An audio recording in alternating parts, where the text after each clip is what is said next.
pako Yesu Kristo peke yako uliye Bwana na Mwokozi wa maisha yetu.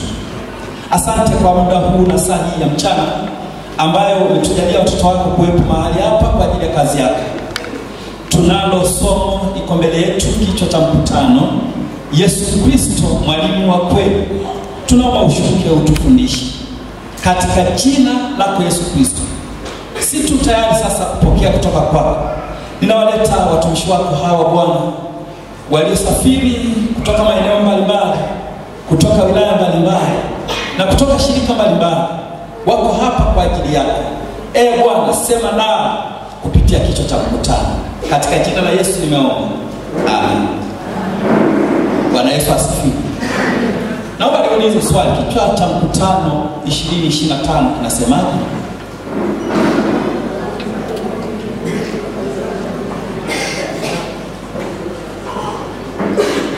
Sijasikia lolote. Sijasikia.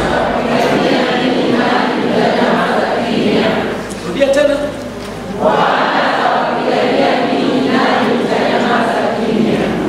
Bwana atawapigania ninyi nanyi mtanyamaza kimya.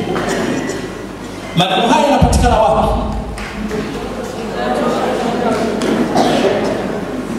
Hapo ndio changamoto. Sema ni rahisi, lakini yanapatikana wapi? Changamoto yanapatikana wapi? Kutoka 14. Asante. Kutoka 14 mstari wa 14. Bwana atawapigania ninyi nani mtanyamaza kimya. Maneno haya yalisemwa na Musa akiwaambia wana wa Israeli ya kwamba Bwana atawapigania ninyi nani mtanyamaza kimya. Lakini kabla ya kuzungumza chochote kwenye haya maneno, hebu tuangalie historia ya mwandishi.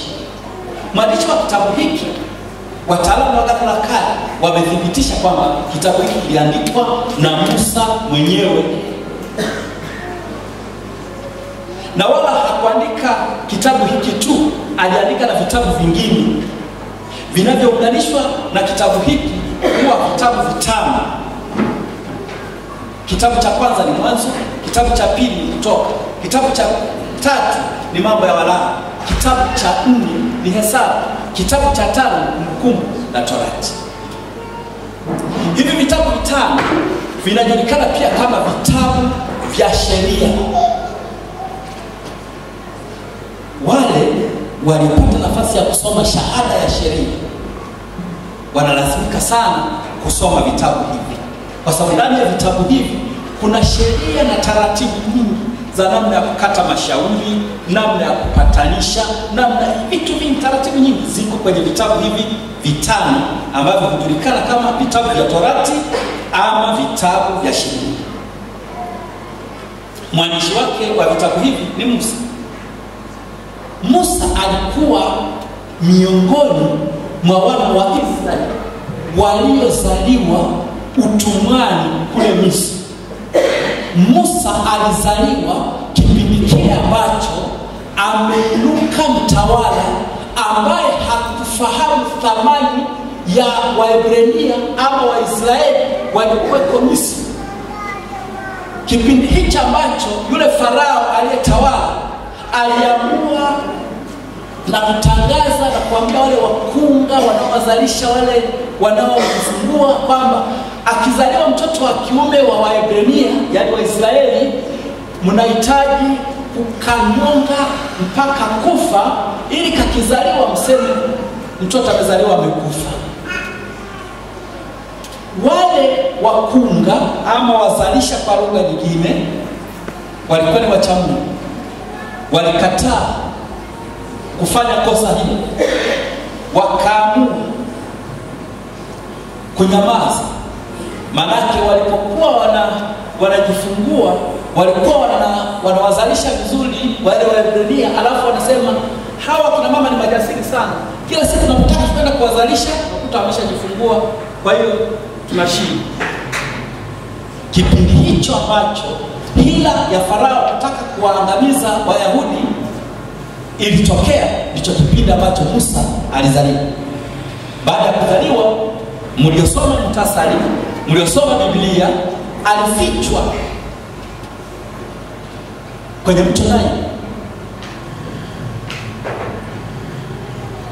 Alipofichwa mpaka baadaye alipokuja mahali alipofichwa, alipopita binti Farao alipokuwa anaenda kuoga mtoni, akaona kama kuna kitu kipo kwenye matete kule ndani.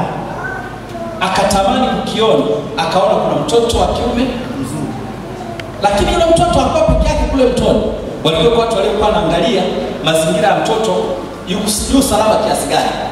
Wale watoto walipoona ameenda kumchukua yule mtoto, akasema tukuitie mama yake aweze kumlelea, akasema nitie. Ndipo akamwita mamake Musa, na baadaye yule mama akamlea yule mtoto. Musa akahesabika kama familia ya Farao, lakini baadaye alipokuwa mtu mzima alikataa kuitwa katika familia ya Farao, kutambulika kama ni mtu wa familia ya Farao. Akajiona yeye ni Israeli pamoja na Waisraeli wengine. Historia yake ni ndefu, siwezi kuimaliza yote, lakini kwa kifupi tu, hayo ndio mazingira ya Musa aliyozaliwa, aliyolelewa, lakini baadaye akakataa kuitwa mtoto wa Farao, akasema yeye bado ataitwa Israeli.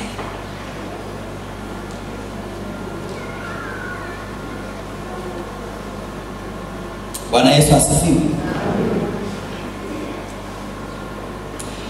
Kitabu hiki pia kina jina Exodus, yaani kwa lugha ya Kiyunani.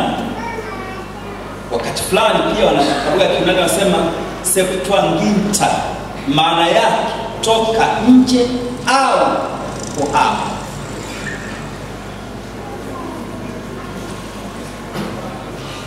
Kitabu hiki, ujumbe wake mkuu wa kitabu cha Kutoka, ujumbe wake mkuu kinazungumza habari za kuondoka kwa wana wa Israeli kutoka utumwani Misri kwenda Kanaani.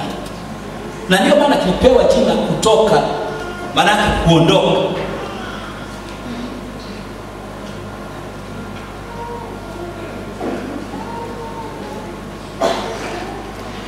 Katika kuondoka kwao katika nchi ya Misri ilikuwa ni historia kubwa, kwa sababu hii historia ya kuondoka kwa wana wa Israeli kuliambatana na matukio kadhaa yaliyokuwa si ya kawaida kwa Wamisri, lakini hata kwa Wayahudi pia.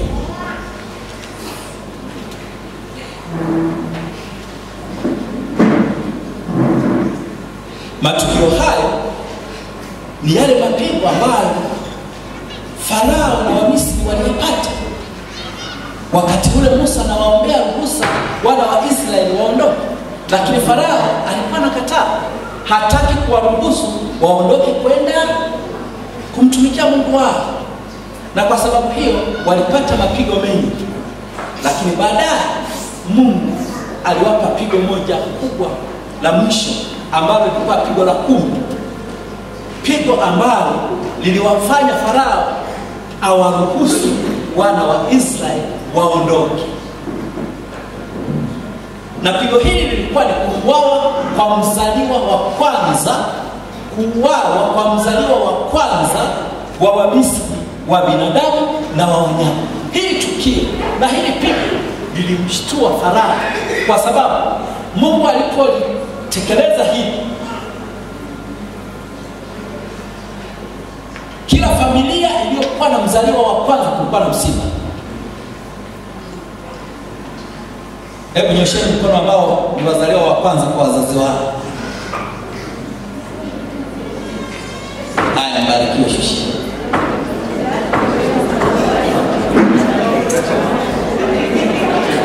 Mimi ni mzaliwa wa 3 kwenye familia yetu. Ningekuwa niko Misri, kichwa changu kilipona. Lakini mimi mlionyosha mikono, kama mngekuwa Misri wakati ule, vichwa vyenu vilikuwa halali kwa yule aliyepita fyeka kila mzaliwa wa kwanza kama alikuwa mwizi. Lakini kwa Waisraeli hakuna aliyepata pigo hilo akaangamia. Tukio hilo lilimshtua Farao hata akawaruhusu wana wa Israeli waondoke. Lakini alipowaruhusu ili waondoke, bado waliona wamepoteza nguvu kazi ya taifa. Waliona wamepoteza watu muhimu ambao kupitia wao uchumi wa nchi ya Misri kwa mapana. Wakasema sasa uchumi wetu utashuka, maana wazalishaji na wafanyakazi na nguvu kazi imeondoka.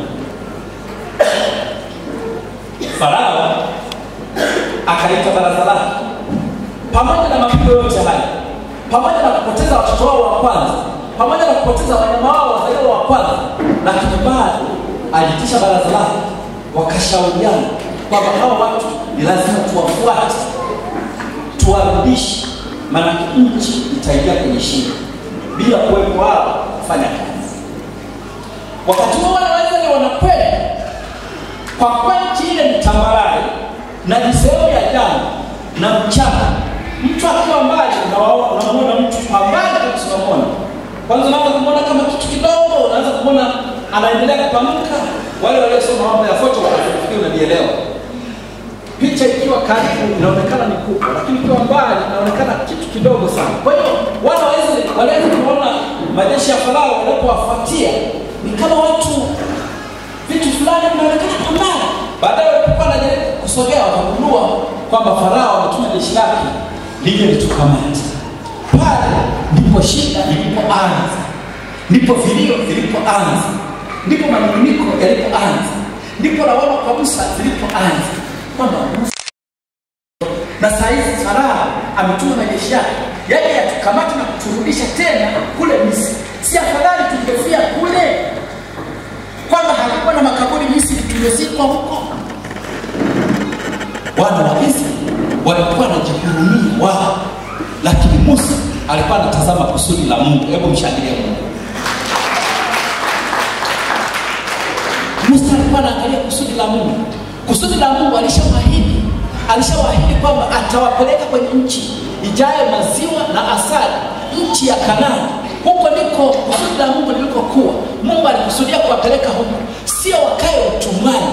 Alipenda wakae kwenye nchi yao, watakapokwenda kuwa huru, watakakula kwa uhuru, hawatakula kwa foleni, hawatakula kwa mijeredi, hawatafanya kazi kwa kupigwa, watafanya kazi kwa uhuru, kwa kujituma. Wakaanza kumlalamikia Musa kwa sababu walikuwa wana hofu, wana wasiwasi, wanaogopa kwamba watatutesa mara zaidi ya vile walivyotutesa, watatutesa mara 4 zaidi ya vile walivyotutesa.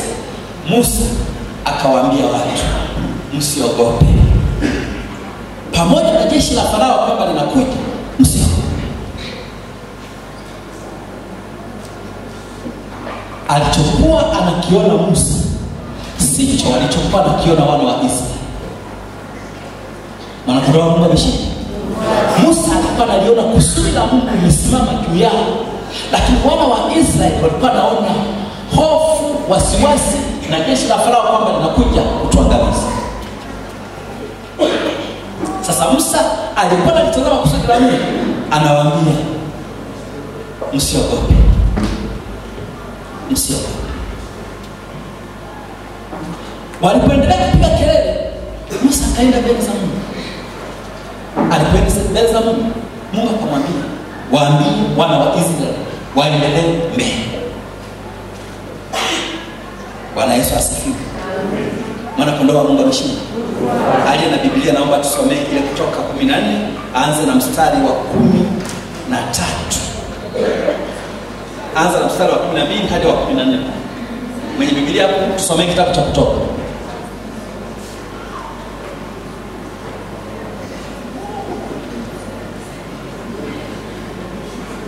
Bwana Yesu asifiwe. Bwana Yesu asifiwe. Hakuna ile Biblia jirani hapa. nisogeze.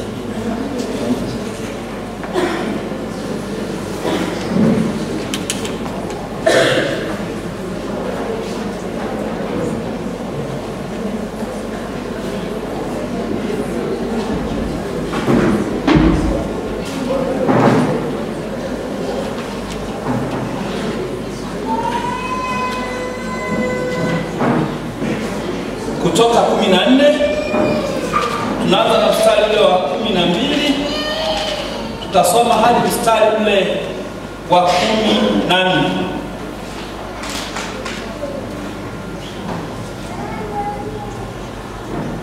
Nisome kwanza mstari wa 13. Musa akawaambia watu, msiogope, simameni tu mkauone wokovu wa Bwana atakaowafanyia leo, kwa maana hao wa Misri mliowaona leo hamtawaona tena milele.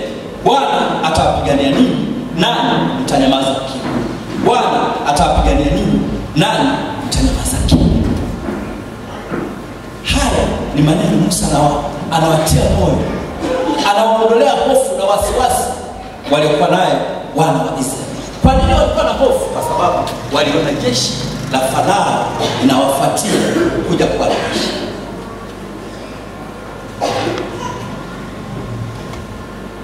Mwanakondoo ameshinda. Hawa wana wa Israeli walikaa huko Misri miaka 400. Ni karne 4 walikaa Misri. Lakini pia walisafiri kutoka Misri kwenda Kanaani kwa muda wa miaka 40.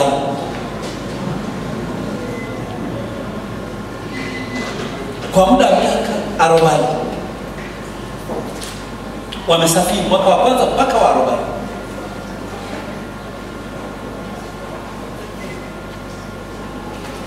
Lakini hapa pana kitu cha kujifunza. Wakati fulani tunakutana na mambo mbalimbali yanayotutia hofu, wasiwasi na mashaka katika maisha yetu.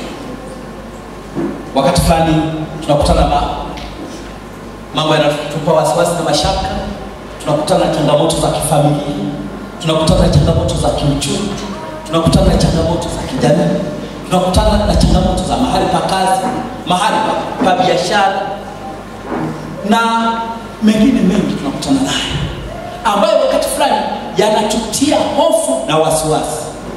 Kijana uliyepo mahali hapa, unasikia maneno haya, usiogope, simameni tu kauone wokovu wa Bwana atakaowafanyia leo. Hawa Misri mliowaona leo hamtawaona tena milele. Bwana atawapigania ninyi, nani mtanyamaza kimya. Utapigana wewe kwa yale unayokutana nayo. Yuko Mungu atakayepigana kwa ajili yako. Hicho Musa alikuwa anawaambia watu wa Misri, simameni mkauone wokovu wa Bwana. Hakusema simameni mkauone wokovu wangu. Hakusema simameni muone nitakapopigana na Waisraeli. Anasema simameni mkauone wokovu wa Bwana atakaowafanyia. Kijana uliyeko leo, unayesikiliza ujumbe huu, simameni kwa yale unayokutana naye, umtazame Mungu. Ndiye atakayekupigania, ndiye atakayekushindia, ndiye atakayekutetea. Hakuna mtetezi mwingine zaidi ya Mungu, zaidi ya Kristo Mnazareti. Anasema ukinitafuta kwa bidii nitaonekana kwako. Bwana Yesu asifiwe. Hebu tutafute uso wa Mungu, ili katika yale yote tunayokutana nayo Bwana asimame kutupigania. Tutafute uso wa Mungu. Hata kama tutadharauliwa, sisi tumwangalie Mungu. Hata kama tutapuzwa, sisi tumtazame Mungu. Maana anasema wajapokuwa wajinga hawatapotea katika njia. Wajapoonekana wajinga lakini hawatapotea. Katika ulimwengu wa kawaida wa mwili unaweza kuonekana mjinga kwa sababu ya kutumaini Mungu. Unaweza kuonekana kama azima sawa sawa, lakini ziko zote kwa ajili ya Kristo. Simameni tu ukauone wokovu wa Bwana atakaokufanyia. Hayo unayoyaona, hayo yanayokutesa, hayo yanayokupa hofu na wasiwasi, Bwana atakupigania na wewe utanyamaza kimya. Jina la Bwana libarikiwe. Amen.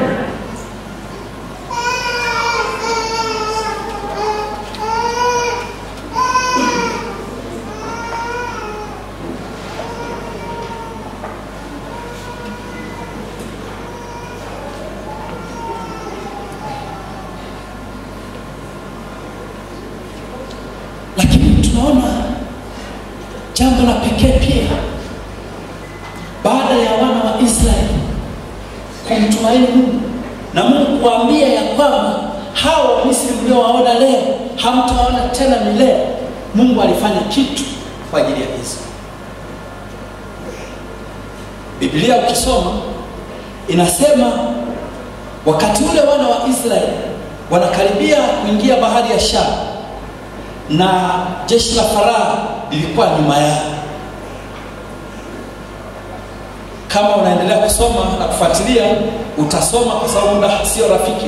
Utasoma sura ile ya 14, utaanzia mstari wa 15, utasoma habari yote inayoshuka, lakini hasa kuanzia mstari wa 26 kitabu cha Kutoka 14, utaona jinsi Mungu anapompa maelekezo Musa.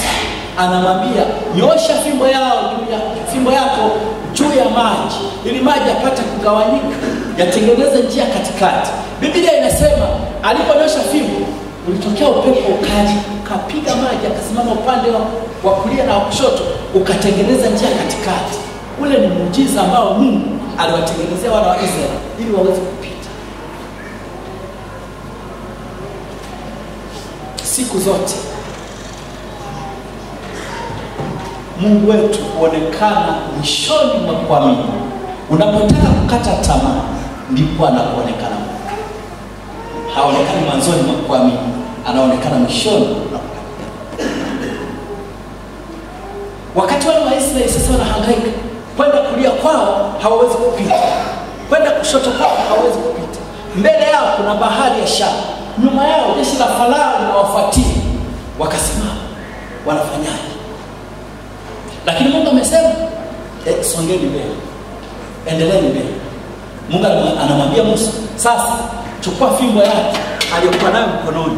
Ile fimbo Mungu akamwelekeza Musa uinyoshe juu ya maji ili maji yapate kugawanyika. Musa alipofuata maelekezo yake akanyosha fimbo juu ya bahari ikagawanyika. Wana wa Israeli wakaingia ndani ya bahari wakitembea kwenye eneo kavu, kwenye nchi kavu katikati ya bahari. Maji yamesimama upande wa kulia, maji yamesimama upande wa kushoto. Kuna vitu vya kujiuliza. Kama ungekuwa wewe na mimi leo hivi, unafikiri usingeweza kwanza kujiuliza kwamba hivi nikifika pale katikati ya maji itakuwaje? Maana sisi ni binadamu, lazima maswali ya binadamu yanakuwepo. Nikifika pale katikati itakuwaje? Lakini kwa kuwa walikuwa maelekezo ya Mungu, wakaamini aliyetufanya njia hii, mahali ambapo hatukutegemea kupata njia, tutafika salama. Ndivyo ambavyo wewe na mimi leo tunapokutana na mengi, tunapofika mahali ambapo hatuoni njia ya kupita, hatuoni njia ya kuvuka, Mungu analeta njia. Jina la Bwana libarikiwe. Amen. Bwana analeta njia mahali ambapo hatukutegemea kuwa na njia. Bwana analeta upenyo mahali ambapo usingeweza kupenya kwa akili zako, kwa uwezo wako, kwa nguvu zako. Analeta upenyo. Bwana akatengeneza njia ili wana wa Israeli waweze kupita. Na wakavuka. Walipokuwa wanafika ng'ambo ya bahari, wakati huo jeshi la Farao lilikuwa wote wameshaingia na wao wamepita kwenye muujiza wa wana wa Israeli. Na huko katikati ya bahari wanapita kwenye eneo kavu. Kuna maji ya kifua, kuna maji ya kisumu. Wana wa Israeli walipoisha kundi lote limevuka, Mungu anamwambia Musa kwamba sasa utanyosha fimbo tena ili maji yarudi kama yalivyokuwa. Maji yanarudi. Jeshi la Farao lilikuwa katikati ya bahari. Manakodo wa Mungu wameshinda. Maji yanaporudi, jeshi la Farao lilikuwa katikati ya bahari. Inawezekana palikuwa na mabaharia katika wale kundi la wanajeshi. Inawezekana walikuwa wataalamu wa kuogelea kwa sababu Misri ni nchi inayozungukwa bahari ya Mediterranean kule, alafu kuna bahari ya Shamu, upande huu kuna mto Nile, inazunguka na mto. Kwa vyovyote kulikuwa na wataalamu wa kuogelea. Lakini hakuna mahali Biblia inashuhudia kwamba alijitokeza hata mtu mmoja akaogelea akasalimika miongoni mwa jeshi la Farao. Biblia inasema Bwana aliporudisha yale maji, majeshi ya Farao, makamanda wake, wapiganaji wake wote walizama kwenye kilindi cha bahari ya Shamu, walizama kama mawe. Hakuna aliyeinuka hata mmoja. Manake walipozama pale chini, utafikiri walifungiwa kama asiinuke hata mmoja. Ndivyo Mungu anaweza kukupigania wewe na mimi tukimtumaini. Kijana, mtegemee Mungu ili aweze kukuvusha katika yale ambayo huwezi kuvuka mwenyewe. Kijana, mtegemee Mungu aweze kukuvusha katika yale ambayo huwezi kujivusha mwenyewe. Kijana, mtegemee Mungu akuvushe katika yale ambayo huwezi kujivusha. Aliwavusha wana wa Israeli, ana uwezo wa kukuvusha. Mnaosoma Biblia, mtasoma kitabu cha Kutoka ile sura ya 15. Ile sura ya 15 ni wimbo. Sio habari ya kawaida, ni wimbo wa sifa ambao wana wa Israeli waliimba wakimtukuza Mungu kwa matendo makuu aliyowatendea. Lile neno aliyosema walioambiwa kwamba hao wana wa Israeli mlioona, hilo jeshi la Farao mliloliona, hamtaliona tena milele. Bwana atawapigania nanyi mtanyama za kimi. Lile neno lilitimia kwa kuwazamisha majeshi ya Farao kwenye vilindi ya bahari ya Shamu. Kwa hiyo sura ya 15 ya kitabu cha Kutoka ni sifa, nyimbo za sifa kumtukuza Mungu aliyewaokoa na jeshi la Farao. Hebu tusome mstari michache pale. Kama kuna mtu anaweza kutusaidia kusoma, asome mstari wa 2, wa 3 na 4. Aliye na Biblia jirani. Amen. Maneno ya Mungu yanasomeka hivi: ndipo Musa na wana wa Israeli wakamwimbia Bwana wimbo huu, wakanena na kusema, nitamwimbia Bwana kwa maana ametukuka sana, farasi na mpanda farasi amewatupa baharini. Bwana ni nguvu zangu na wimbo wangu, yeye amekuwa wokovu wangu, yeye ni Mungu wangu nami nitamsifu, ni Mungu wa baba yangu nami nitamtukuza. Mstari wa 3. Bwana ni mtu wa vita, Bwana ndilo jina lake. Niendelee. Mstari wa mwisho. Magari ya Farao na jeshi lake amewatupa baharini, maakida yake wateule wamezama katika bahari ya Shamu. Bwana Yesu asifiwe. Tunaona jinsi ambavyo neno la Mungu linashuhudia wimbo huu wa sifa. Miriam anaongoza wimbo wa sifa kumwinua Mungu kwa matendo makuu aliyowatendea pale baharini, na jinsi alivyowapigania juu ya adui zao ambao ni jeshi la Farao. Amini kwamba Mungu yu tayari kukutegemea, yu tayari kukupigania ukimtegemea. Mungu yu tayari kukupigania ukimtegemea. Haijalishi nini kitasimama mbele yako na kwa ukubwa gani, haijalishi. Mungu ni mkuu kuliko kitu kingine chochote mbinguni hata duniani. Ukimwangalia yeye, hakuna kitakachosimama mbele yako asikie. Jina la Bwana libarikiwe. Wana wa Israeli aliwatendea jambo ambalo historia yake haiwezi kufutika, kuwavusha katikati ya bahari na maadui zao wazamisha. Ukimtumaini atapigana pande wako. Maana neno la Mungu linasema yeye ni Bwana wa vita. Anapigana kwa ajili yako, anapigana kwa ajili yako, anapigana kwa ajili yetu. Anatupigania. Kwa sababu hii kitabu cha Kutoka kinatufundisha jinsi ya kumtumaini. Na neno hili la mwaka huu, Bwana atawapigania Mungu nanyi mtanyamaza kimya, maana linatufundisha kumtegemea Mungu ili atuponye. Bwana Yesu asifiwe. Mwanakondoo wa Mungu ameshinda. Mwanakondoo wa Mungu ameshinda. Mtumaini Mungu ili aweze kuwa mtetezi wako, aweze kuwa mtetezi wetu, na Mungu alibariki neno lake. Amen.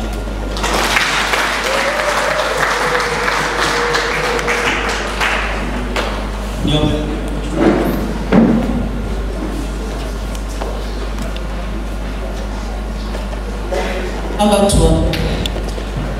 Baba, katika jina la Yesu Kristo wa Nazareti, tunakushukuru sana kwa ajili ya wakati unasalia Bwana.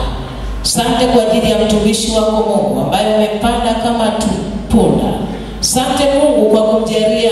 Asante Bwana kwa ajili ya ujumbe huu. Tusaidie Mungu kupokea na kutendea kazi. Na Mungu naye namkabidhi mikononi mwako, asipungukiwe. Endelea kumjaza mafuta mabichi ili siku nyingine apate kusimama kwa ujasiri. Kwa jina la Yesu Kristo naomba nikishukuru. Amen.